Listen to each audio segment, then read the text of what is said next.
한동훈 비대위원장은 오늘 오전 국회로 처음으로 출근했습니다. 비대위원장으로서의 공식 업무를 시작한 겁니다. 출근길에 기자들이 또 질문을 많이 했습니다.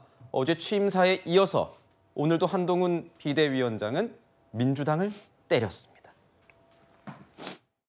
국민의 도구인 검찰을 악마하는 것은 국민들에게 피해가 가는 무책임한 행동이라고 생각합니다. 그동안에 저는 일방적으로 민주당에게 질문만 받아왔잖아요. 오늘은 제가 하나 물어보겠습니다. 민주당은 검사를 그렇게 싫어하면서 왜 검사도 아니고 검사 사칭한 분을 절대적으로 모시는 건지 저는 묻고 싶습니다. 네, 이재명 대표를 직격한 내용이군요. 검사를 그렇게 싫어하면서 왜 검사도 아니고 검사 사칭한 분을 절대적으로 모시는 건지 저는 묻고 싶습니다. 이렇게 얘기를 했습니다. 오늘 오전까지 이렇게 신경전을 벌였습니다. 말싸움 수준입니다. 두 사람 내일 만날 가능성이 있다는데 만나면 분위기가 어떨까요, 부위원장님? 네, 그 이재명 대표와 한동훈 비대위원장이 만나면 어쨌든 국민들이 보고 계시기 때문에 원론적인 얘기를 주고받지 않겠습니까? 그리고 또 자기 진영 가서는 서로의 각자의 목소리를 내는 게 상식적이고 정치권의 모습이었습니다. 제가 이 한동훈 비대위원장 취임하셔가지고 정말 잘 되고 잘 하시라고 응원의 말씀을 먼저 드리고 싶고요. 하지만 그럼에도 불구하고 조금 불편한 얘기를 드려야 되는 게 지금 정부와 여당 그리고 국민의힘에서 비대위가 이번에 세 번째 아니겠습니까? 그리고 두 번의 당대표가 불미스럽게 사퇴를 했습니다. 이 모든 것이 지금 운동권 세력의 탓입니까?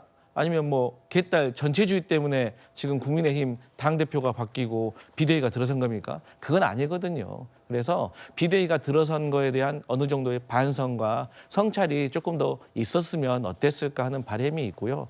지금 청산 얘기를 하시는데 역대 정부에서 청산이라는 슬로건을 꼭 들었습니다. 뭐 군부청산, 종북청산, 뭐 보수청산, 기득권청산, 뭐 문재인 정부도 뭐 적폐청산까지 있었는데 그러기에는 운동권 청산이라는 슬로건이 너무 작다. 그래서 저는 한동훈 장관이 이 검사로서 과거를 들춰내는 이제 직업이었지만 이제 정치인으로서 미래를 얘기해야 되지 않습니까? 그래서 정부에게는 할 말은 하고 또 야당과도 협치를 하는 모습으로 여당을 잘 이끌어줬으면 좋겠다. 이런 말씀 드리겠습니다.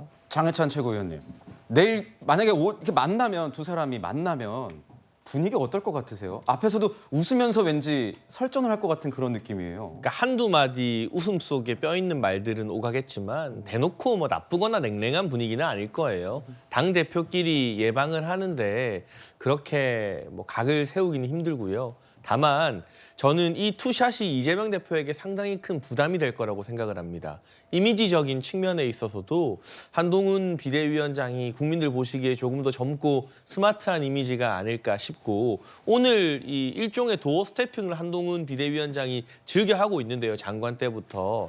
다른 여러 이야기도 있었습니다만 아니 검사 그렇게 싫어하면서 왜 검사 사칭한 분을 절대적으로 모시느냐. 그러면 사실 많은 국민들이 좀 잊고 있었어요. 까먹고 있었어요. 이재명 대표의 최근 혐의가 많다 보니 과거 전과가 무엇이었는지 좀 가물가물해진 측면이 있는데 그중에 검사 사칭으로 유죄 확정 판결 받은 게 있거든요. 벌금형을 받았죠. 그게 딱 또 알려지면서 내일 만약 만나게 되면 부각이 확실하게 되지 않겠습니까? 그러니까 지금 민주당이 국민의힘이나 윤석열 정부를 검사 프레임으로 자꾸 공격하는데 거기에 대해서 방어하는 게 아니라 오히려 역공을 취하는 게 소위 말하는 한동훈식 화법인 것 같습니다. 이런저러한 것들 미루어 보아서 지금 상황에서 이 투샷이 나오는 게 상당히 부담스럽지 않을까 싶고 운동권 퇴진론을 지금 막 이야기하고 있잖아요. 그런 차원에서 한동훈 장관이 X세대의 정치권 이 주류나 거물급 정치인 중에서는 제일 젊은 편에 속한다는 거. 그 자체가 이재명 대표에게는 좀 부담이 될 수가 있죠. 서재현 우리 청년위원장에 좀 여쭤볼게요. 예. 일각에서는 이런 말도 나와요. 한동훈 장관이 이렇게 질문에 답을 하는 이런 모습들이 약간 좀 신랄하고 어떻게 보면 좀 공격적인 표현도 많이 쓰는 것 같은데 첫 정치인으로의 데뷔 모습 어떻게 평가하십니까? 그러니까 이제 첫 정치인의 모습이 아니고 기존에 보여왔던 한동훈 전 법무장관 모습을 그대로 보여줘서 실망을 금치 못하죠. 사실 왜냐하면 5천만 국민의 언어를 쓰면 사실은 이제 자기 반성을 먼저 하고 물론 민주당의 대표가 범죄 혐의가 있겠지만 우리도 함께 가야 된다. 왜 민생을 위해서 이게 정상적인 5천만 언어인데 지금 1,500만 언어도 아닙니다. 지금 1,000만 언어를 썼어요. 그냥 국민의힘 지지율이 30%인데 그 30% 내에서도 함께 하자 야당이기 때문에 그런 목소리가 나오는데 저분은 운동권 청산 그리고 범죄자 그러니까 펠로폰네소스 전쟁에 몰입된 겁니다. 그냥 선거를 전쟁으로 보고 야당을 이겨야 되는 그런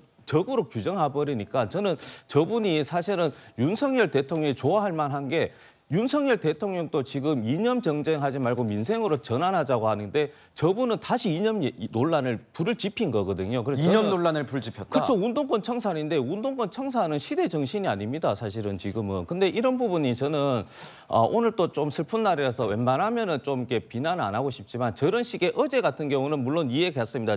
취임사이기 때문에. 근데 오늘까지 저렇게 도스태핑을 저런 식으로 검사 사칭도 아니고 PD가 한 게 있는데 옆에서 뭐 그게 물론 검사 사칭을 이렇게 동요하고 그게 문제가 없던 식으로 한 게 문제인 것이지 이재명 당대표가 검사 사칭한 것도 아닌데 저런 식으로 또 하게 되면 저는 솔직히 말씀드리면 한동훈 대한민국 여당 비대위원장 자리보다 지금 옆에 있는 장해찬 부자룡 있는 저런 패널의 위치가 더 잘 어울릴 것 같아요. 야, 근데 이렇게까지 얘기를 하시는군요. 검사 사칭에 대해서는 좀 팩트 체크가 잘못된 게 이재명 대표가 주도적인 역할을 했어요. 그러니까 그 전화 통화를 한 거는 PD인데 그 PD가 기자회견까지 해가지고 옆에서 주도해서 알려준 대로 나는 행했기 때문에 이재명 대표의 죄가 더 크다라고 인터뷰를 했기 때문에 방금 말씀하신 거는 민주당 쪽 주장에 불과하고 당시 판결이나 이런 건 그렇지는 않습니다. 그리고 86에 대한 청산이 시대 정신이 아니다라고 하시는데 좀 그건 굉장히 좀 놀랍거든요. 왜냐하면 86에 대한 쇄신은 민주당 안에서도 수년간 계속됐던 의제였는데 이제는 그거 필요 없다는 뜻인가요? 그러면 자정작용 없다는 건가요? 이제는 86을 그대로 간다는 뜻인가요? 오히려 이거는 문제를 그대로 고착화시키고 개딸 전체주의하고 결합된다 이런 문제만 커지는 거기 때문에 시대 정신이 아니다라는 거는 좀 받아들이기는 어렵습니다. 그렇군요. 어제 이 한동훈 비대위원장의 취임사를 두고 어제와 오늘 민주당에서는 비판의 목소리가 쏟아졌습니다. 야당에 대한 비난으로 점철된 취임 첫 일성을 살펴보면 윤석열 대통령과 다를 것이 없습니다. 그간의 국정 운영 실패, 무능과 무책임에 대한 반성 한마디 없이 제1야당 대표에 대해 모독과 독설부터 뱉습니까? 대통령에게도 할 말은 하는 비대위원장, 쓴소리도 마다하지 않는 비대위원장이 되겠습니다. 이렇게 말했다면 어땠을까? 당내 민주주의를 짓밟으면서 언어도단, 형용 모순을 당분간 지켜봐야 할 것 같습니다. 한동훈 위원장, 언론의 물개박수와 언론의 행가래에 너무 취하지 마십시오. 야당과 전쟁을 하겠다. 선전포고를 한 거란 말이에요. 운동권과 비운동권을 가르고 소위 대결과 증오를 자기 정치 목표로 설정했지 않습니까? 여의도 정치 문법을 벗어난 새로운 정치 문법일까요? 저는 실망했습니다. 이 양반이 잘못된 프레임을 짜고 있다.